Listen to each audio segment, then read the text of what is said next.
Hi, welcome back to Live at FDIC, brought to you by Firehouse Subs, the firefighter-founded hot sub chain with a passion for hearty and flavorful food, heartfelt service, and public safety. Ready for your next mission?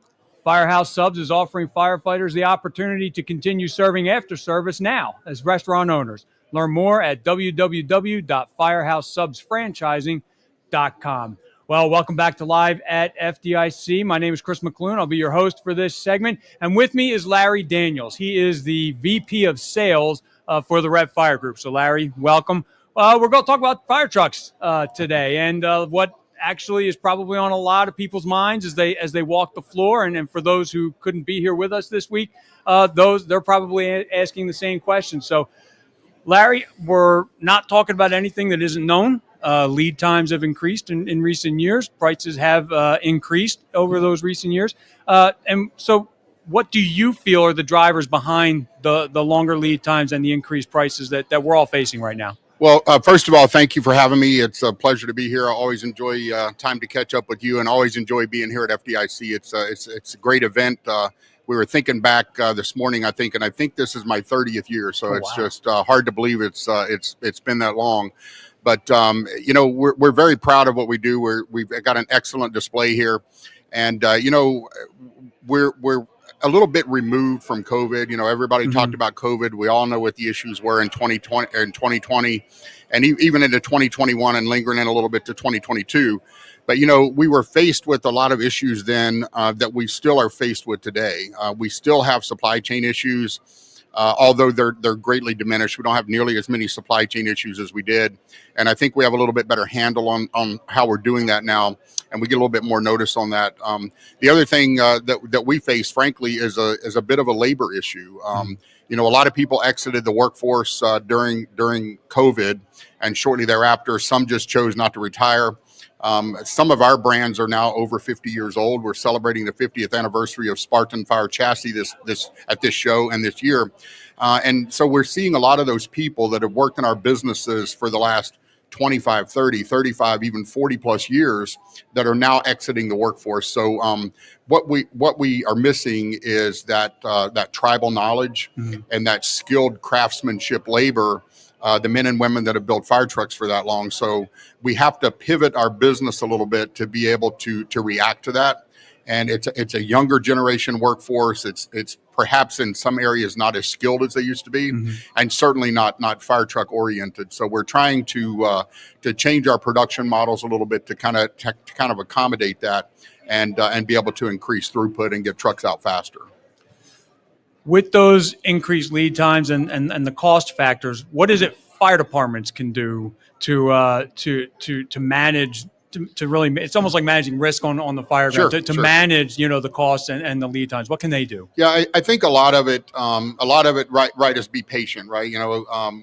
We're talking. I've been in this business for a long time, and we're used to at one point 9 to 12 month lead times. And then we had 12 to 14 or even 18 months, which is somewhat manageable.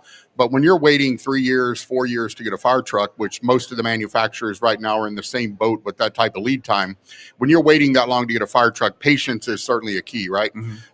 Nobody wants to build and deliver your fire truck quicker than I do, right? I have a vested interest in making sure that we build good, high quality products and we get them delivered to our dealers and our end users. The other thing, I think it's time in the industry, right, to take a really good look at what you're buying. We hear all the time a customer will ask for a certain option, and we're like, okay, why do you do that? What's that option do? What's the benefit it brings? And we see so many people scratch their head and go, I don't know. We've always done that. We've just always bought that. So I think taking a really good look at what your mission is, what the truck is going to do, and then how can you simplify that on the fire ground or on the spec side. So everybody wants to go out there and do the job, do the mission. They want to do it safely and all. So I think sometimes just taking a deeper dive and looking at do I have to do it the way I've always done it, or is there another way to get there? And I think, we've said that, at times on other podcasts for fire apparatus and emergency equipment. But like planning a little sooner. I know for my fire department right now, my fire company, they're starting to look at a new rescue truck right now. It's only 9 years old, but in order to accommodate, so the planning aspect of that, and also, just as you said, taking a look at things, you need to be realistic about what you're buying. Right. And what I mean by that is, the thing that comes to my mind all the time is the seating. Do you need all those seats in the crew cab anymore? If you look, and it's a hard thing to do, because you always, thinking back, like, well, sometimes we fill it, but what is more often than not, Exactly. So, and to do that, you look at the data that most fire companies are able to collect these days with, average firefighters per call and we can get it down to the truck. What did that truck carry to that call? So just a couple of things there, and the data is critically important, but being realistic and it is a hard step to take, but sometimes a step that we have to. No doubt. So we were talking a little bit about, when we talk about lead times, a lot of times we are talking about the custom rigs. Sure. Whether it is custom. In fact, I was just talking to someone the other day. I think it was when we were at your booth, where I was looking back at the rigs that my fire company has bought in recent years, and they're all similar, but they are all truly different than the ones that came before them. So, but there are other fire departments, some of the larger municipal ones, that do go by a spec every time that you as the manufacturer have to meet and all that stuff.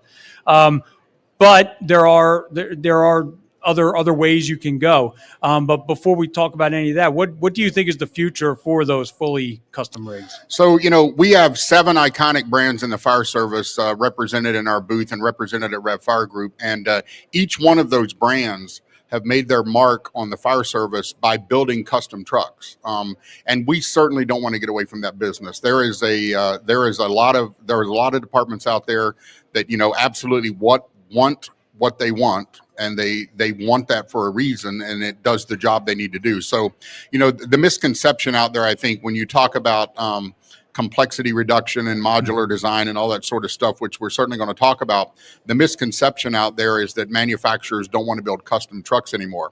The fact of the matter is, we're never going to get away from building custom trucks, right? All of our brands have done that throughout time, but those custom trucks are where we're at right now, that take 3 years to get, 3.5 years to get, and the cost is ever increasing, right? So there is a market for those, and we certainly don't want to walk away from that. Where we see an opportunity in the market is by reducing complexity and some modular design stuff that we're doing now across all of our brands. I think that's where we see a growing piece of the market coming from. Talk a little bit more about the modular designs, how you came to, how you determine what those modules are. And then we can talk a little bit about how fire departments can learn more about the modular concept. So, one of the things that's happened in the fire apparatus market for a long time is a manufacturer decides they want to put in air quotes, right, a program truck on the market. So they design something that they want to build. They design something that engineers want to design, and then they kind of force that on the market, and they say, here it is. If you want this price or you want this delivery time, here it is. This is what you have to live with. So at REV Fire Group, we decided to take a little bit of a different approach to that. So we went back into our backlog and we mined that backlog for the take rates on various options. So to your point about seats, what's the most common seating packages? What are the most common brands of seats? What's the most common pump? What's the most common plumbing package and that sort of stuff? And we kind of package that together in modular solutions. So it's much easier to design the truck for the dealer and for the customer. And then, as importantly, once that order gets submitted to one of our brands, it goes through that upfront process much quicker. It hits engineering quicker, and engineering can get through it quicker. It gets it to the production floor faster. So if you can shorten all of those blocks of time, get it to the manufacturing floor faster, it actually ends up being delivered faster. And through reducing some of that complexity in the process, we not only make it easier to build, better to build, easier to design, but it also makes it takes up less time in engineering, and it actually drives the cost down. We have, with one of our brands, with E1 brand, we have a Select Series aerial product that we have taken engineering hours on a 100-foot single axle aerial with modular design from about 600 engineering hours to about 40 engineering hours. So all of that engineering time now can be spent on designing those custom trucks that are in the backlog, or just by repeating the process. Talk a little bit about the dealer end of this, and how the dealer end of this contributes to the modular designs as well. So salespeople want to sell something, right? And the easiest way for salespeople to do something is usually the path of least resistance, right? So over the years, and again, I've done this for over 30 years. So the old school way of doing this was to take a legal pad into the meeting with you and just go around the group and say, okay, what do you want on the truck? And you just start writing everything down. The mindset has to change among some of our salespeople and some of our dealers. And with some people, that's been a little bit of a hard adjustment. But most of them, when you sit down and you say, look, we've got this modular design product. When you click on it in our quoting tool, it populates with the most popular options out there. We took it a step further down than that. And once you get out of that 80% rule, there are other packages that you can plug in that get you a little bit deeper and a little bit closer to a 90 or 95% rule. So getting them to understand that, and getting them to kind of sit down and work through that process, now they're really grasping that, because sales guys don't need to be sitting behind a computer designing trucks. They need to be out meeting with fire departments and meeting with customers and trying to figure out how to solve the needs that they have. So I think that's been the biggest change. And our dealers are fully on board with that. One of the, I did a discussion a few weeks ago, and somebody asked me, they said, what's the best thing about buying from REV Group? What do you get when you buy from REV Group? And I think the surprise answer to that individual was, it's the experience with the dealer. We have 86 dealers across the REV Fire Group, and they are hands down the best dealer network in the business. And people buy from people, and that support you get at that local dealer that's going to, sell you that truck. They're going to deliver that truck. They're going to service that truck. They're going to be the ones that answer the call at 3 a.m. when you break down at a fire scene. That's the best experience you get, is that dealer network, and ours is second to none. Talk a little bit about, you brought up the yellow legal pad a minute ago. Talk about the importance of getting everything as squared away before that order is even placed, especially right now with what we're all going through. Talk about how important it is to get everything as squared away as humanly possible before it even gets submitted. It's a good question, because it's another thing that we're seeing. We're seeing a little bit of a, historically, you sign a contract for a fire truck, and then a month later, 6 weeks later, whatever, you go to the factory and you do a pre-construction conference. We're seeing a trend where the pre-construction conferences at the factory are actually starting to wane a little bit. And that's because the dealers and the customers are taking more time on the upfront process to make sure that truck is right before they enter it. So I think they're still doing the pre-con, but they're doing the pre-con before they place the order.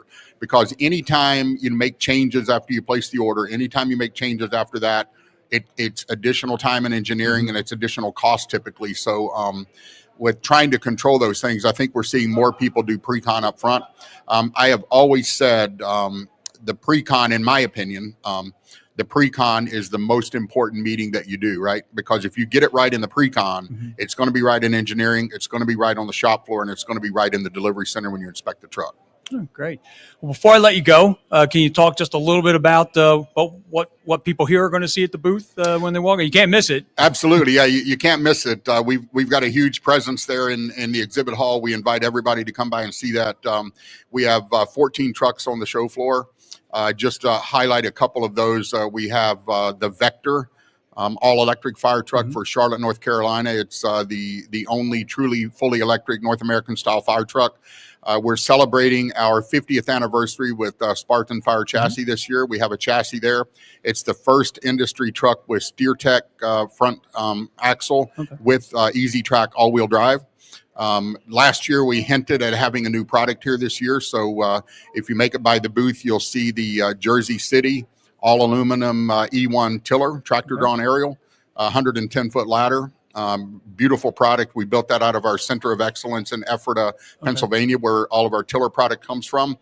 We even have a tractor drawn rescue here for Asheville, North Carolina, and then a host of pumpers. We have an S180 pumper, which is one of those modularly designed products that we talked about. And we have a Select Series modular designed E1 single axle 100-foot aerial. So lots of great product to look at, and we invite everybody to come by and take a look. Great. Well, Larry, my thanks to you for sitting down and talking. And for real, I mean, like, these are things that, right now people are really looking for answers to. So thank you very much for the candor there. My thanks also to Firehouse Subs. We call this our Firehouse Subs podcast studio. So our thanks to them for everything they've done for FDIC this week, including lunches for the hands-on training and things of that nature. So again, this has been Chris McClune for Live at FDIC. Have a good one and stay safe. Thanks again, Larry. Thanks for having me.